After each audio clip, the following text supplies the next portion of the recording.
Hey, good afternoon to you. It's 4:07 here, News Talk 105.9 WMAL, where we're making sense of the news. Coming up this hour, Kristina Wong, Pentagon Correspondent, will be with us as the Trump administration kicks NBC, NPR, New York Times, and Politico out of their Pentagon office space.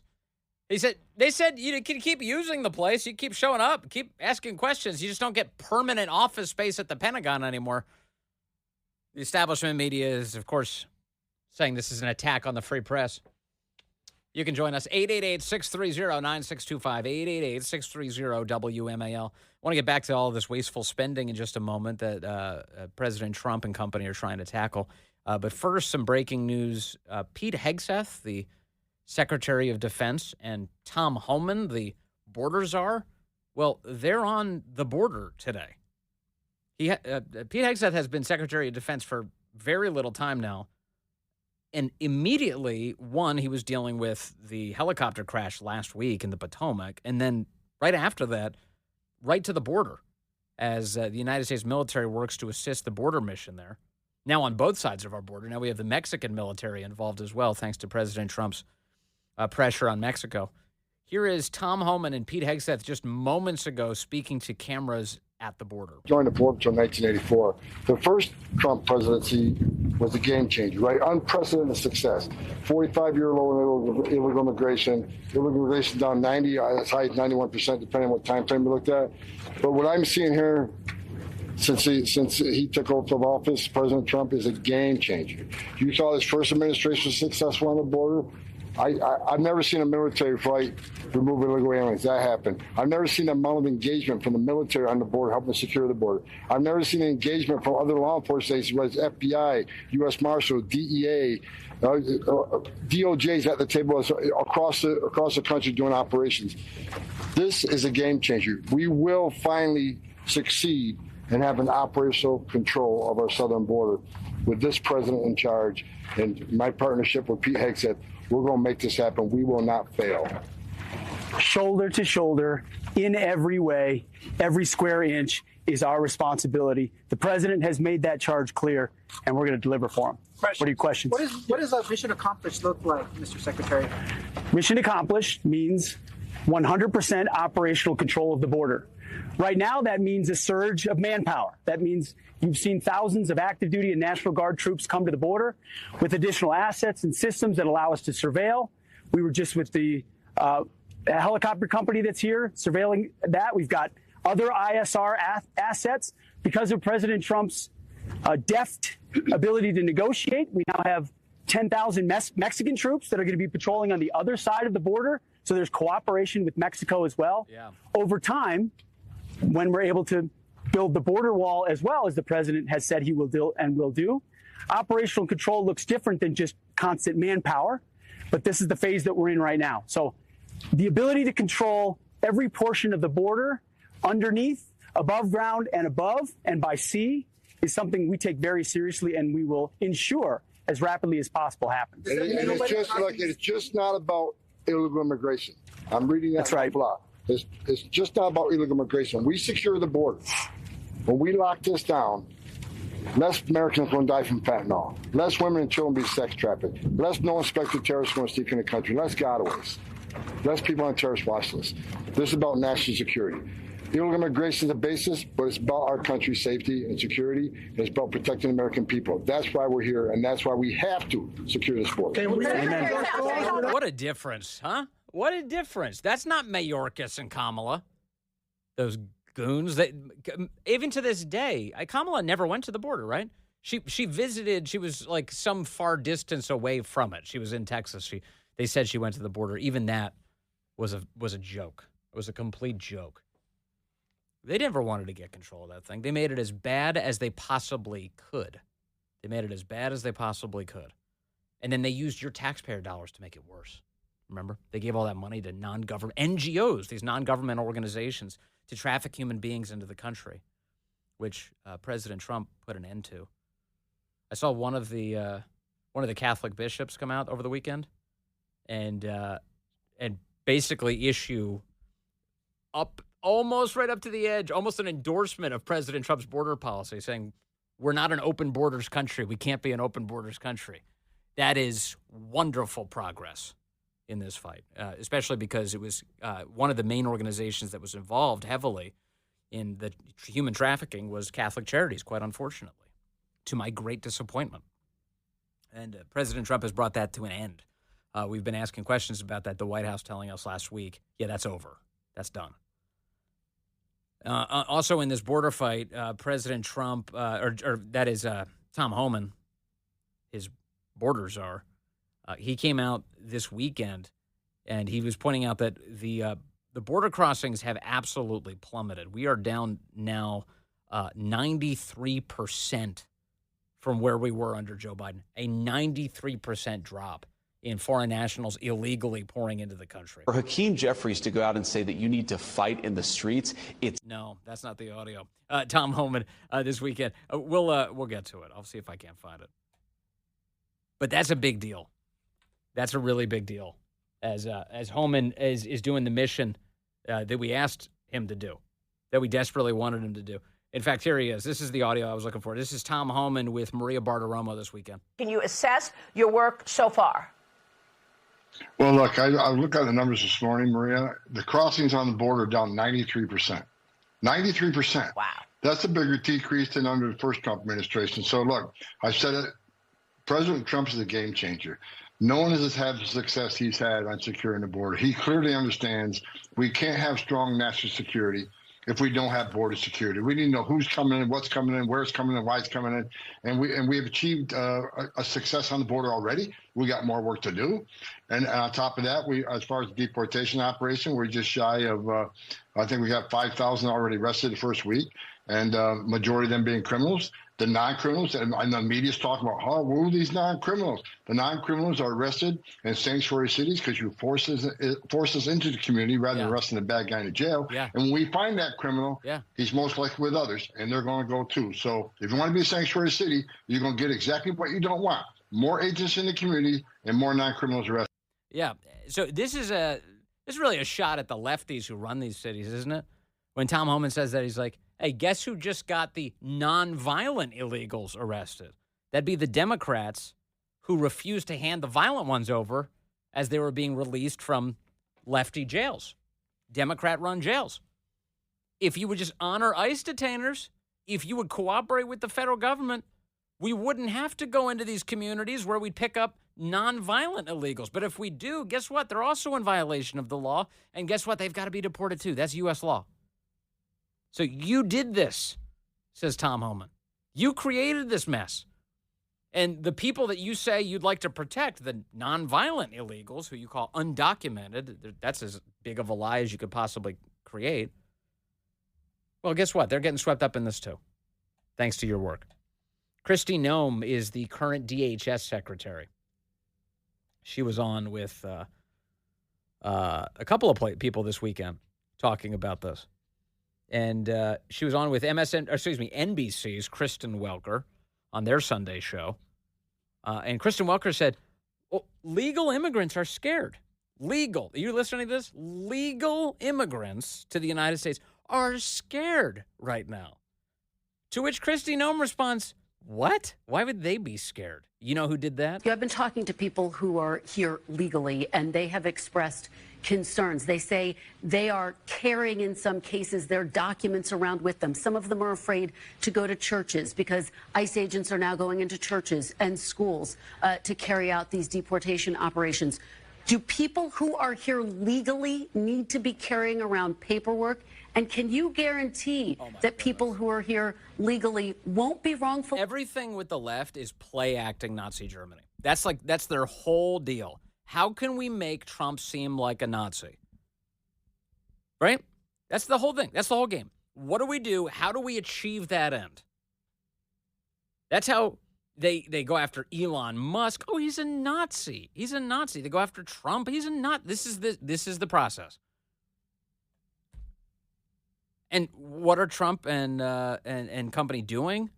They're literally enforcing the nation's laws. The laws that Democrats were at one point a part of passing. You want to listen to radical rhetoric? Go back and listen to Obama on the campaign trail. Go back and listen to Biden on the campaign trail saying, if you're illegal in this country, I'm sorry, you've got to go. Those guys said that very thing. The left memory holes that they pretend like it's not so. And it definitely is. There's plenty of audio to support that. The internet has that.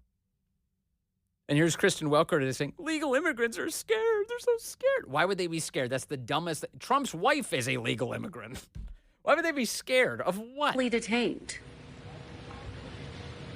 President, I would say that if I've heard that expressed by people that are legal citizens of the United States, it's because the media has perpetuated that fear. Yes. The media has said that that's a possibility. Yes. There's nothing from this administration, from President Trump, or from any of the law enforcement individuals in these communities that has said that they need to walk around and be concerned about that at all. You're a liar, is what Kristina Wong said in so many words. You did this. This is your fault. If somebody actually believes that, that is Kristen Welker's fault. Kristina Wong patiently explained. Secretary Noem these days. Secretary Noem was also on with Laura Ingraham going into the weekend, who asked specifically about these sanctuary cities where Democrats are refusing to assist immigration enforcement as especially violent people come into their custody. No, we're not giving them up. We're going to keep violent people in our communities. We're going to release them and hide them from you. Well, it looks like some of these mayors aren't going to comply with any subpoenas. And President Trump, I believe you said there will be repercussions. Mm-hmm. Are you all going to follow through, and what are those repercussions going to be?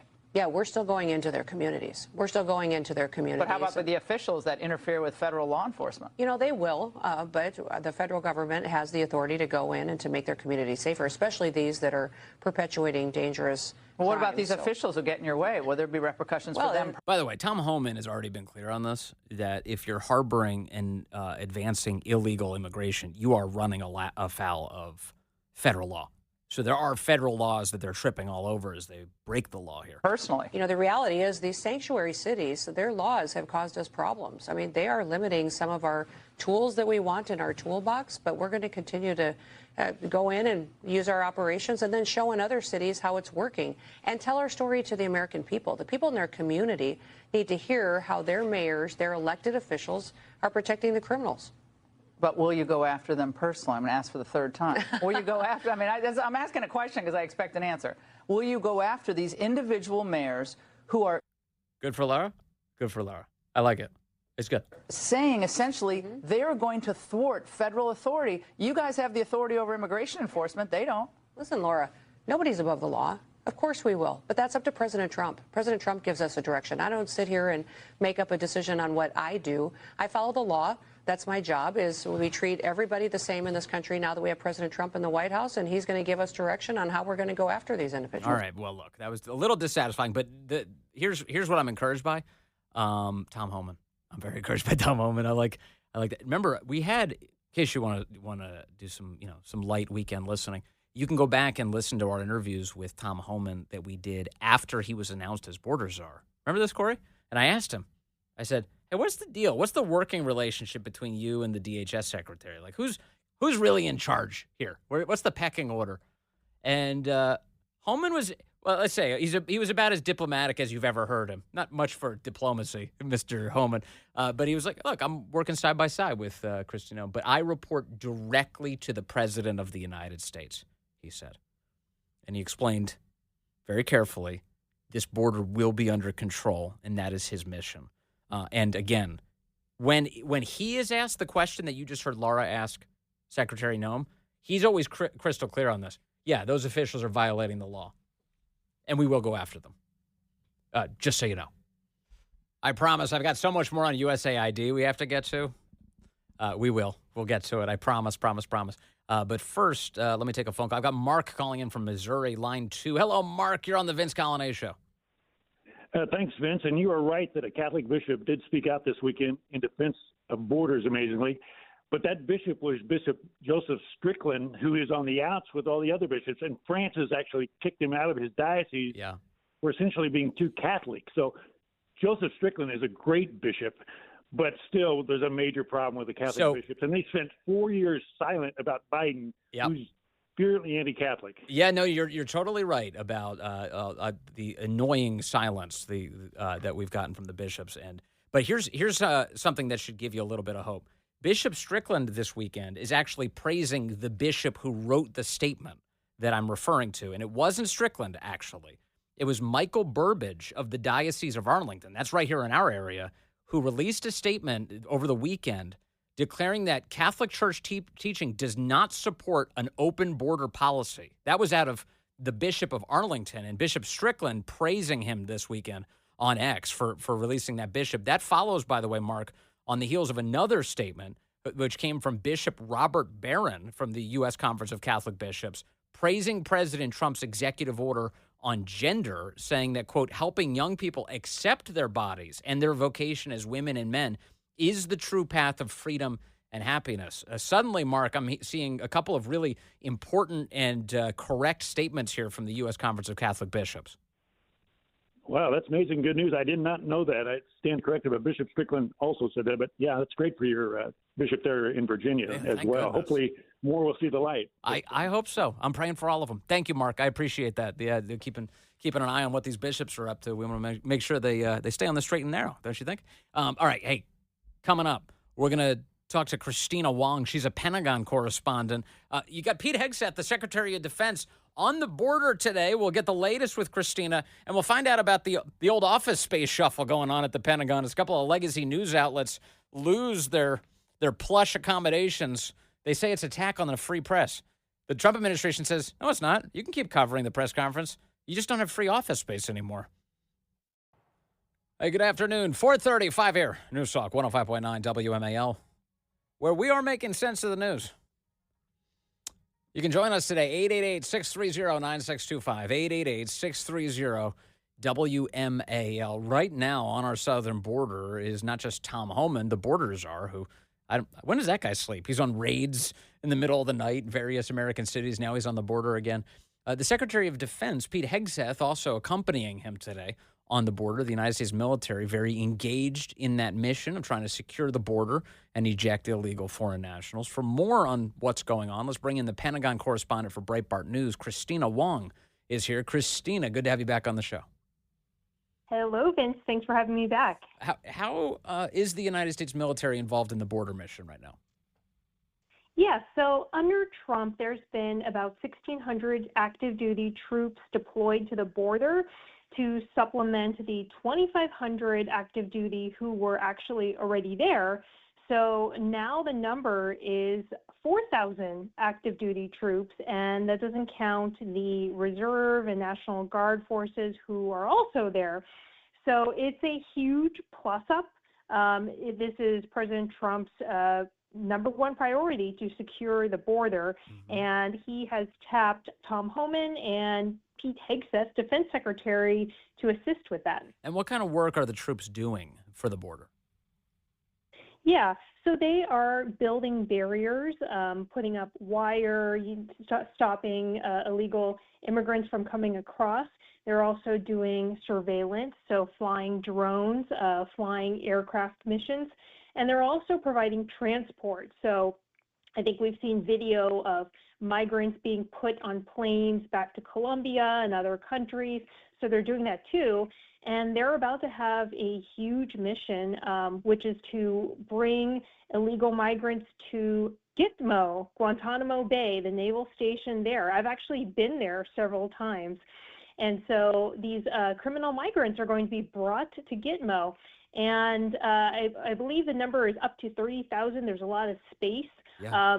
This is not going to be the same area where they held the terrorist suspects, right, like Khalid Sheikh Mohammed.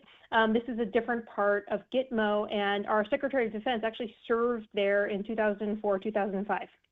Yeah, that's right. And in fact, if you go back to the 90s, we were talking about this when President Trump made the announcement. Bill Clinton kept upwards of 50,000 foreign nationals at Gitmo, at this very detention space, which is designed to hold these foreign nationals. And the press seemed very confused by all of this last week. They're like, well, how long is it going to take to build? And President Trump kept telling them, no, you don't understand. We have the space. We're going to use it. That's right. And Defense Secretary Hegseth said this has been done for decades, actually. So it makes a lot of sense. There's plenty of room, and it's a huge decision. Yeah, that's a big deal. So it's interesting seeing Defense Secretary Hegseth on the border. You see Tom Homan on the border. You see Kristina Wong riding horseback with the Border Patrol agents. This is pretty different, isn't it, Kristina, from the Biden era? I don't remember Alejandro Mayorkas and Kamala Harris and Lloyd Austin, showing themselves even on the border and really maintaining a presence there. Yeah, I mean, it is really significant that this is the Defense Secretary's first trip. His first. It shows the importance of the mission. By taking this trip down there. And, he'll probably take some other trips too, but, in the near future. But this first one to the border, that speaks volumes about what this administration's priorities are. Yeah. They're playing cleanup in a lot of areas from border, to aviation, to cleaning up DEI. And it's only the third week? Yes. I've lost count. They've already done so much. And the Defense Secretary, I mean, in his first week has done so much more than Lloyd Austin has ever done. I think during Lloyd Austin's first week, I think it was transgender troops and standing up the counter-extremism working group. I think, I can't even remember a week as busy as this under General Lloyd Austin. By the way, even before that. Yeah, and that counter-extremism mission that Lloyd Austin launched was a snipe hunt. It was nothing. It was a joke because they quietly ended up releasing a report many months later saying, yeah, we didn't really find any extremism in the ranks of the military. A couple of gang members, that was it. But other than that, we're fine. And so it was a big waste of time. And also, so far, I feel like I know what Pete Hegseth has been doing every day that he's been defense secretary, whether he's responding to a helicopter crash in the Potomac or headed to the border, working for the president and his agenda. Lloyd Austin would disappear for months on end with medical emergencies and not tell the American people.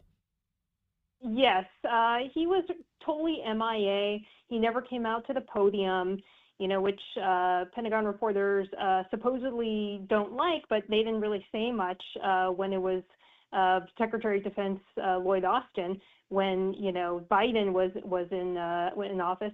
But yeah, you're right. I mean, every single day we're seeing tweets from the current Defense Secretary's personal and official accounts, just statements.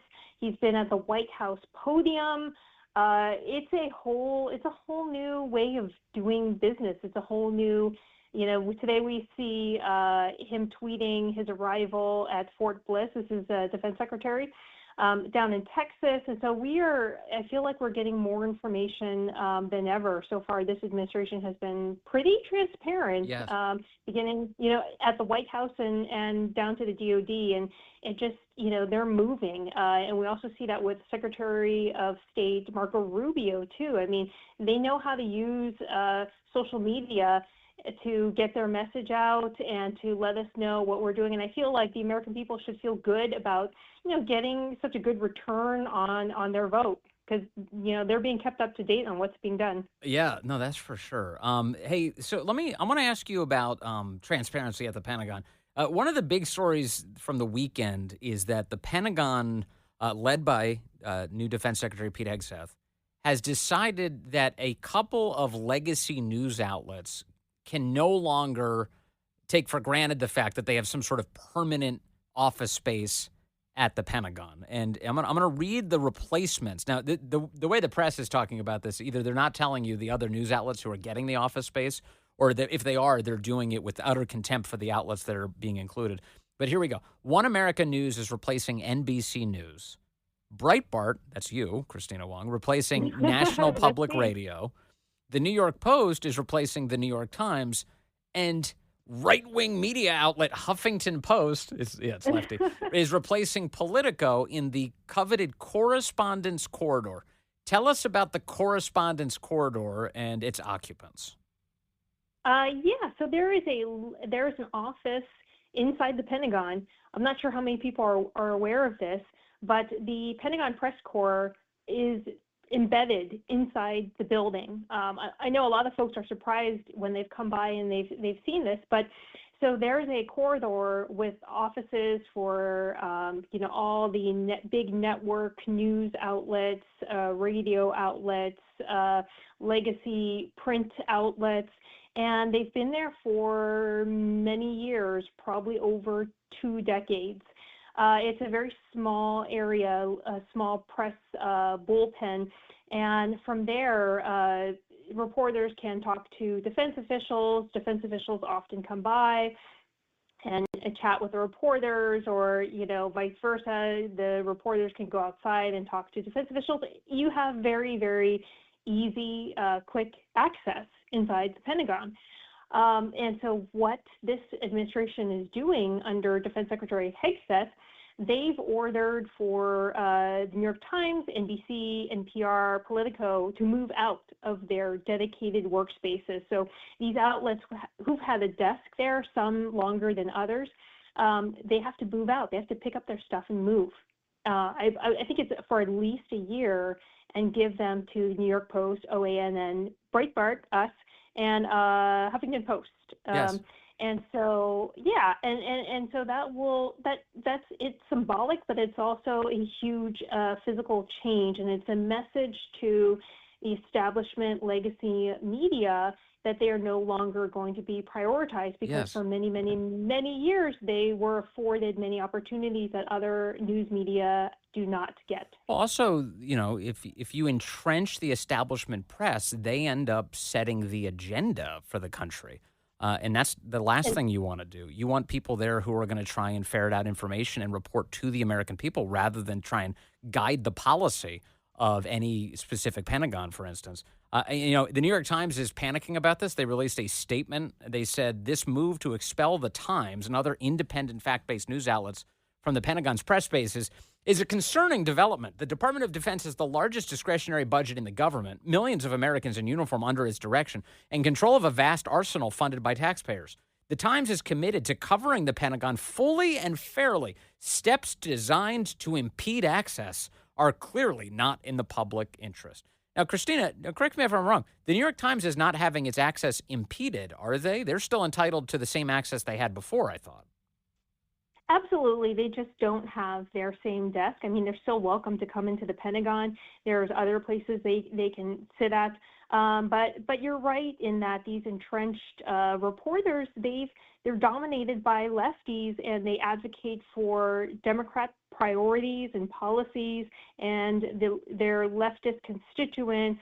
They've advocated openly for aid to Ukraine, aid to Gaza, promoting transgender troops, DEI at the Pentagon, and other, less-leaning, agenda items. And so now you'll have media who represent the 77 million who voted for Trump and sort of just balance out the press corps. So, there's a lot of overwrought statements put out by the legacy media. They're still welcome to be there. Yes. This is just deprioritizing them. Well, implicit in a statement like that from the New York Times is that you, Kristina Wong, are not a real journalist and cannot do this job. It has to be a New York Times person. It can't be Kristina Wong from Breitbart News.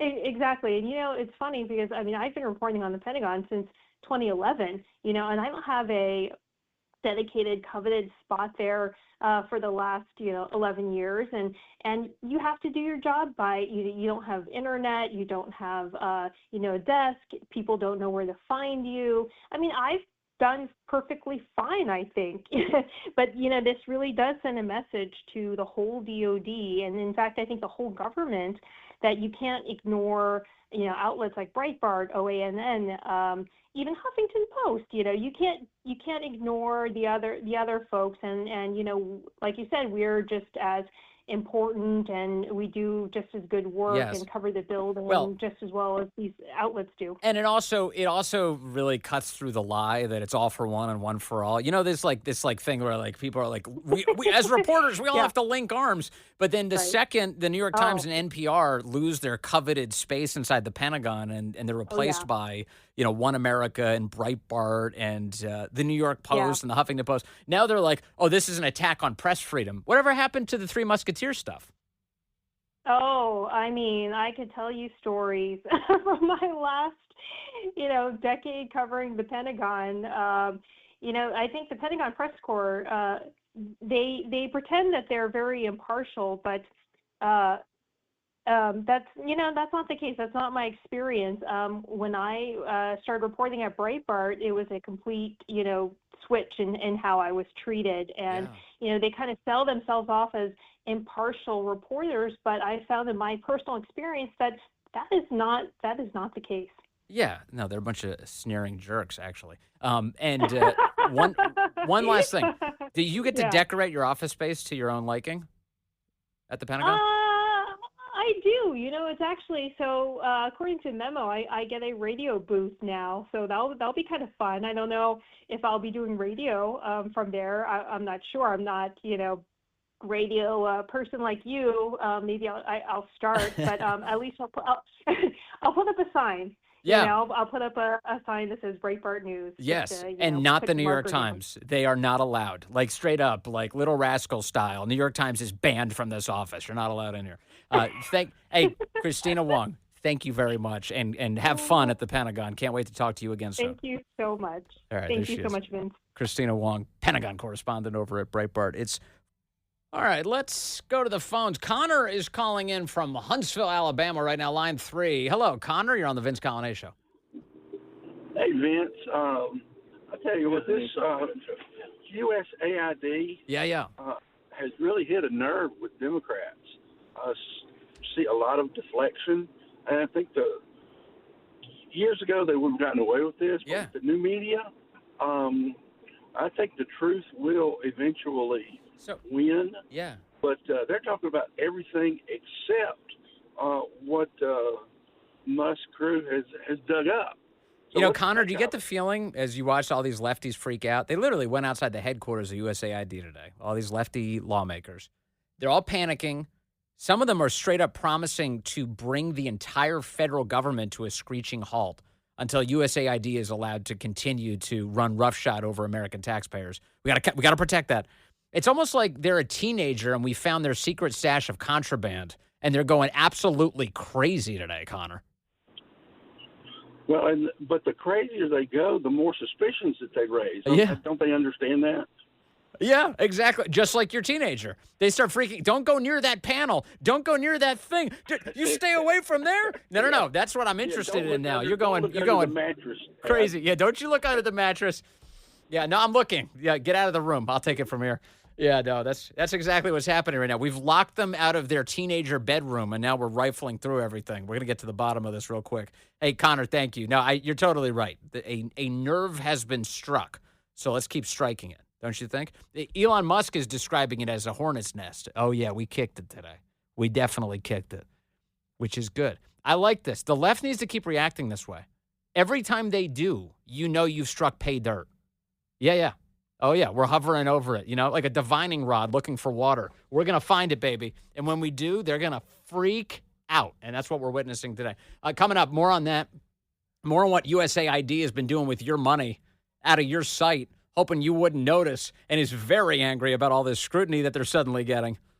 Can't wait to get to that. And more of your phone calls ahead on the Vince Coglianese Show, 888-630-9625, 888-630-WMAL.